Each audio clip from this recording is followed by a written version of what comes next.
Hello, my name is Alex Klidnov and I'm a professional Scrum trainer with Scrum.org. And today I will talk to you about skills that make a Scrum Master so much better at doing their job right, the facilitation skills. I will go over the idea of the diamond of participatory decision-making that was introduced by Sam Kainer in his fantastic book, Facilitator's Guide to Participatory Decision-Making. Buy it, read it, you will not regret it. And I will explain how this idea could help Scrum Masters to think differently about Scrum events flow. So, let's get started. Why facilitation skills are important? Well, Scrum guides mention facilitation skills twice, and both in the context of Scrum Master services to either product owner or the development team. In the nutshell, it says, Scrum Master facilitates Scrum events when asked or needed. So, the good facilitation skills must be crucial for being an effective Scrum Master and serve your Scrum team well. At the same time, you probably saw this picture. This comes from Agile Coaching Institute, and this is an Agile Practitioner Competence Framework. A good Scrum Master should possess content, process, and domain competencies. Facilitation skills are a part of the process set of competencies. Let's take a look at how usually a meeting flow goes. Well, we would probably all like to see all meetings going like this. The blue dots represent the ideas that are generated in the meetings, and we have a pretty streamlined flow here. We'll start a new topic, we'll have an orderly discussion, we'll all arrive to some kind of decision, and we close the meeting. Go home. Well, remember that we deal with complex and adaptive problems. That's why we probably practice Scrum. And sometimes there are no simple solutions, there are no obvious solutions, and the flow usually doesn't look like this. It looks probably more like this. We deal with real people. People go on tangents. Sometimes they lose track of discussion. They bring interesting ideas, but the teams are not sure how to integrate them into a coherent and very well thought out solution. And teams feel getting stuck. Process seems out of control and it seems like going nowhere. Well, but you say, and rightfully so, well, we've been in the meetings where the decisions were made and meetings felt good. So what does it mean? What happens there? Here's what it looks like.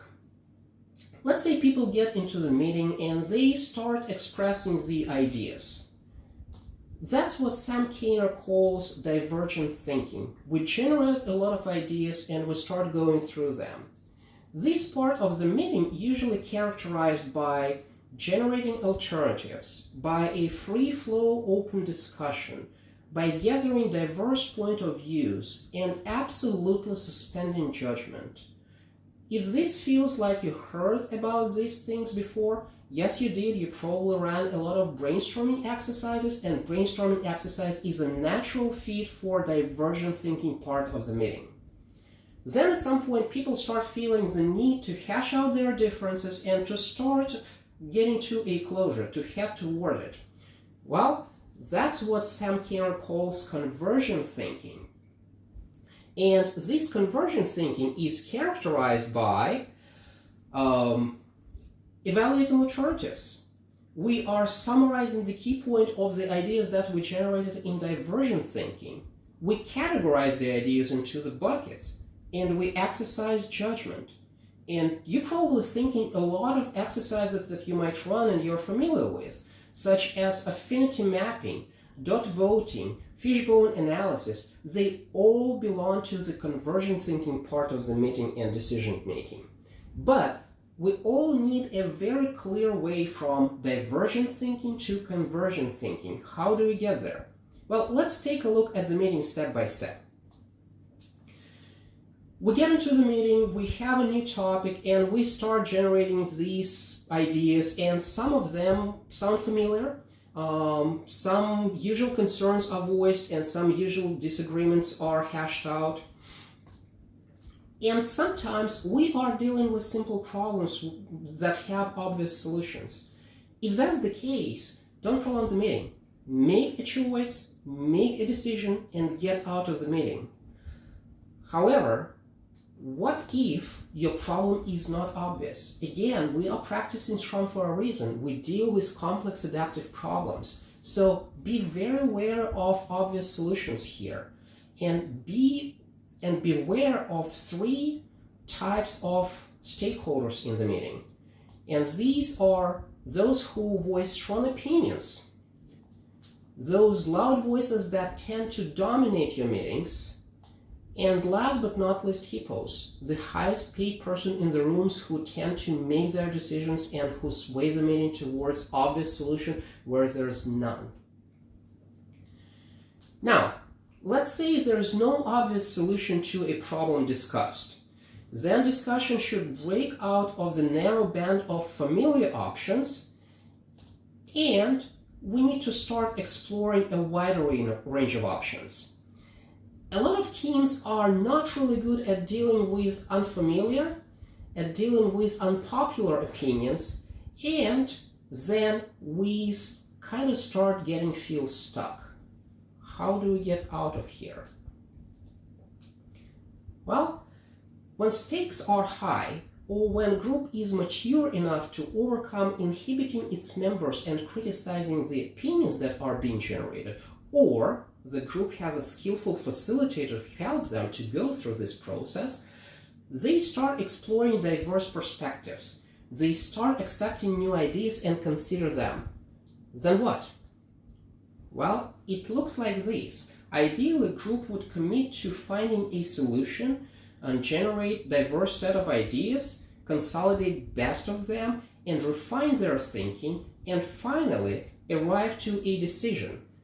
But in real life, in many meetings, it looks like this. Have you been in a meeting that is dragging on and you never arrive to any conclusions? Many meetings feel that way. And people get disoriented, they get annoyed, impatient, misunderstood. Those who feel misunderstood, they will probably go over and over same points again and again, trying to be heard. Those who are annoyed will want to come to a quick closure. Your job as a facilitator to facilitate people through these meetings and to help them to arrive to the really good solution. Well, sometimes people start focusing on the process and start driving that.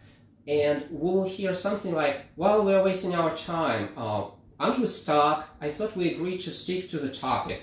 Sometimes these process-driven comments are not helpful, and sometimes they are voiced in a very cranky manner, so the team doesn't respond well to those kind of ideas. Another thing to look out for is the poor timing for a decision. A person who runs the meeting, a chairperson, might want to dissolve all of these uncomfortable situations and close the meeting and come to a conclusion, come to a decision real fast. At that point, people will feel that their times were wasted, their ideas were not heard, and they will get annoyed that why did he even call the meeting and we spent all this time if our ideas were not taken into account? So again, beware of strong opinions, loud voices, and hippos who might drive to this untimely decision. With all that said, doesn't it feel that something is missing from this model so that it matches the real life? Yes, something is missing, and that's what it is. Confusion and frustration in the meetings, they are natural, but they are absolutely not pleasant. People struggle, and it's usually useful to recognize that we are going through what Sam Kainer called a groan zone. That's where most of the teams try to absorb and integrate new ideas and ways of thinking. Let's put it all together. So, let's say we are doing business as usual, and we generated familiar opinions, and it feels like we can arrive to a solution right here. Do it. Facilitate the meeting, get to a solution, get out of it. If there is no obvious solution and the problem is complex and adaptive, the meeting will enter the diversion zone. And here, your job as a facilitator to encourage full participation, to make every voice heard. Then, as we are leaving diversion zone and as we collected enough ideas, the team will usually enter the groan zone, the unpleasant zone, where emotions might run high. So your job as a facilitator to promote mutual understanding, to make sure that everybody is on the same page and everybody has the same understanding of what ideas are being voiced and what they mean. Then at some point, you will need to shepherd the meeting into the convergence zone, and there your job is to foster inclusive solutions, to make sure that the solution that we arrive to, we heard all the opinions and it incorporates all those opinions. And last but not least, you hopefully will arrive to the closure zone, and that closure zone will include making a decision. But there, you will need, as the facilitator, to cultivate shared responsibility. If this model looks like something familiar to you, it probably is. It resembles real closely to that of Diana Larson's and Ursula Derby described in their retrospective book. Remember that we are setting the stage, collecting the data, generate insight, devise solutions, and close. These map really well to new topic, diversion zone, groan zone, conversion zone, and the closure zone. So you already practice all this. Hopefully this new information will help you to facilitate those meetings more effectively and efficiently. Well, and that's all folks for today. Thanks for watching. For more blog posts and information, go to my website. It's scrum.courses, where you can find latest blog posts and sign up for scrum.org classes that I facilitate. The Professional Scrum Masterclass PSM2 that Jim Simmons and I are teaching in Houston is only 3 weeks away, so grab your seat now. Thanks again, and good day.